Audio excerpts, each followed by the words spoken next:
The annual Winters family dinner was in full swing at my parents' mansion, where success was measured in corner offices and company titles. I sat quietly at the far end of the table, listening to my family brag about their roles in Winters Industries, the company my grandfather had built. "Another record quarter," my brother James announced, straightening his CFO nameplate on his suit. Though some of us actually had to show up to the office to make it happen. The dig was aimed at me, of course. The daughter who couldn't handle corporate life and worked from home. The disappointment who'd walked away from her VP position 3 years ago. "Emily, dear," my mother's voice dripped with fake concern. "Still doing that? What do you call it? Remote consulting?" "Something like that," I replied softly, checking my phone under the table. Another message from my team. "Final paperwork ready for signing. Operation Winter Storm is go." "You know," my father added, swirling his expensive scotch, "there's still a position waiting for you at Winters if you ever decide to rejoin the real business world. Even in HR or marketing." My sister-in-law Charlotte snickered. "Though you'd have to actually come to the office. And dress properly." She gestured at my simple black sweater and slacks, so different from her designer outfit.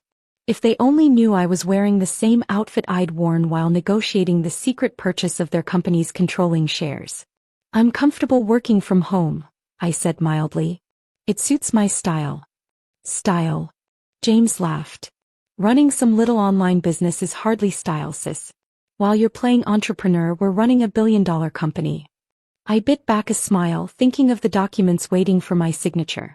Documents that would make me the owner of that billion-dollar company. "How much do remote consultants make these days?" Charlotte asked with exaggerated curiosity. "Enough to afford a real office?" "I manage," I replied, thinking of my penthouse office overlooking the city, the one they'd never seen because they'd never bothered to ask what I actually did. My phone buzzed again. "Stock purchase complete. Ready for final phase." "Well," my father raised his glass, "here's to Winters Industries, a real company run by real executives who understand the value of tradition and proper business practices. The same traditions that had made the company vulnerable to a silent takeover. The same practices that had left gaps in their security wide enough for a patient investor to slip through." "Speaking of the company," James started, "we should discuss the upcoming board meeting. The one Emily never attends. Because she's not a real executive anymore," Charlotte finished with a smirk. "Just a, what did you call it? Remote worker." My phone lit up with an urgent message. "Ms. Winters, the transfer is complete. You now own 51% of Winters Industries. Congratulations." I took a sip of water, hiding my smile. 3 years of careful planning, of letting them think I'd failed in corporate life, of building my empire in secret while they mocked my choices. "Actually," I said quietly, "I think I'll attend this board meeting." The table went silent. My father's Scotch glass froze halfway to his lips. "You?" James sputtered. "But you're not even in the company anymore." "About that." I pulled out my tablet, pulling up the documents that had just been finalized. "I think you'll find things have changed." "What do you mean?" my father demanded. "Maybe we should discuss the fact that Shadow Peak Ventures just acquired a controlling interest in Winters Industries," I said calmly. "Or should I say my company just acquired a controlling interest." The silence that followed was absolutely perfect. Sometimes the best revenge isn't just proving them wrong, it's buying the empire they thought you couldn't handle. And I was just getting started. The chaos that erupted at the dinner table was spectacular. James knocked over his wine glass, Charlotte's perfectly maintained facade cracked, and my father's face turned an interesting shade of purple. "What do you mean your company?" he demanded, his voice shaking. "Shadow Peak Ventures is a multi-billion-dollar investment firm." "Yes," I agreed calmly. "The one I built while you all thought I was playing entrepreneur from home." My mother grabbed her pearls, a nervous habit from her socialite days. But that's impossible. You've been doing nothing for 3 years." "Actually," I pulled up more documents on my tablet. "I've been quite busy.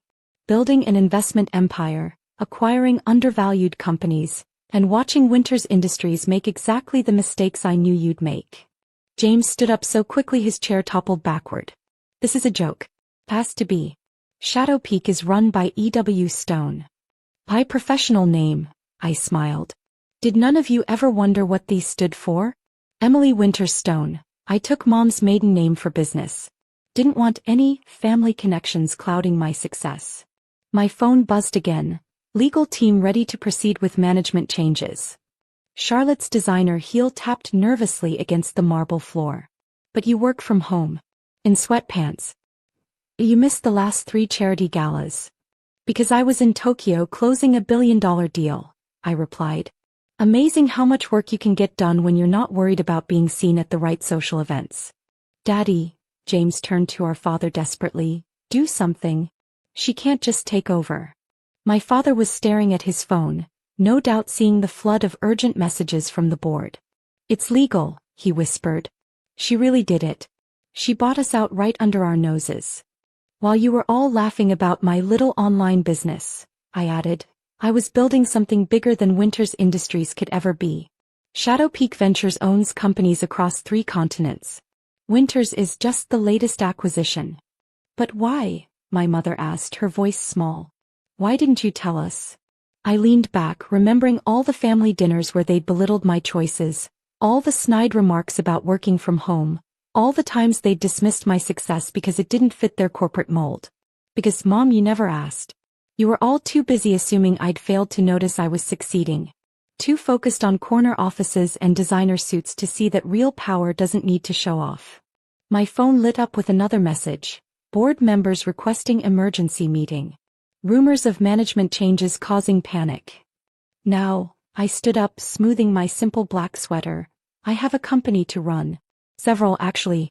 The board meeting tomorrow should be interesting. You can't just walk in and take over. James protested. I'm the CFO. For now, I replied softly. Though you might want to review your performance records. Shadow Peak has a strict policy about merit-based positions. No more promotions just because of your last name. Charlotte's face crumpled. But the company parties, the social events, our positions, will all be evaluated based on actual business value, I finished. Amazing how much money you save when you cut out unnecessary executive perks. My father finally found his voice again. Emily, please. We can discuss this as family. Family. I raised an eyebrow. Like how you discuss my career choices. Or how about when you told the board I couldn't handle corporate life? We were trying to help, my mother protested.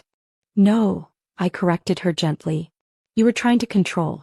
To force success to look the way you wanted it to look. Well, guess what? Success doesn't need designer labels or corner offices. Sometimes it works from home in sweatpants, building an empire while you're not watching. I gathered my things, preparing to leave the dinner party I'd just demolished. Oh, and James? About those record quarters you were bragging about. Wait until you see what happens when someone who actually understands modern business takes over. The silence that followed me out was sweeter than any dessert they could have served. Sometimes the best revenge isn't just proving them wrong. It's buying the company they thought you couldn't handle and running it better than they ever could. And I was going to enjoy every minute of it, working from home in my sweatpants, of course. The next morning, I walked into Winters Industries headquarters for the first time in 3 years. The security guard did a double take. They were used to the failed daughter skulking past in shame during mandatory family events. Not striding in with purpose. Ms. Winters, he stammered. You're not on the approved list. Check again, I smiled, handing him my new ID. Under CO. The elevator ride to the executive floor was filled with whispers. Word had spread fast about Shadow Peak's takeover, but few had connected it to the daughter who couldn't handle corporate life. I stepped into the boardroom exactly 3 minutes before the emergency meeting. James was already there, furiously whispering with his allies. Charlotte was stressed, scrolling through her phone, probably checking her stock options. My father sat at the head of the table, his chair for the past 30 years. Good morning, I said quietly. The room fell silent. Board members who'd dismissed me for years suddenly couldn't look away. You can't sit there, James blurted as I approached our father's chair. That's the CEO's seat. Exactly. I placed my laptop on the table. Dad, I believe that's my chair now. The look on his face as he stood up, as if his whole world was shifting, almost made the past 3 years of underestimation worth it. Now, I opened my laptop, Let's discuss the changes Shadow Peak will be implementing. Changes. Charlotte's voice cracked. What changes? I pulled up the first slide of my presentation, Winters Industries Restructuring Plan. First, I began, we'll be conducting a complete audit of all executive positions. Performance reviews, contribution assessments, merit evaluations. No exceptions. James's face paled. But we're family. Funny how that word only matters when you're afraid of losing something, I noted. Was I family when you told the board I was emotionally unsuited for executive work? My phone buzzed, another message from Shadow Peak. Additional acquisitions ready for review soon.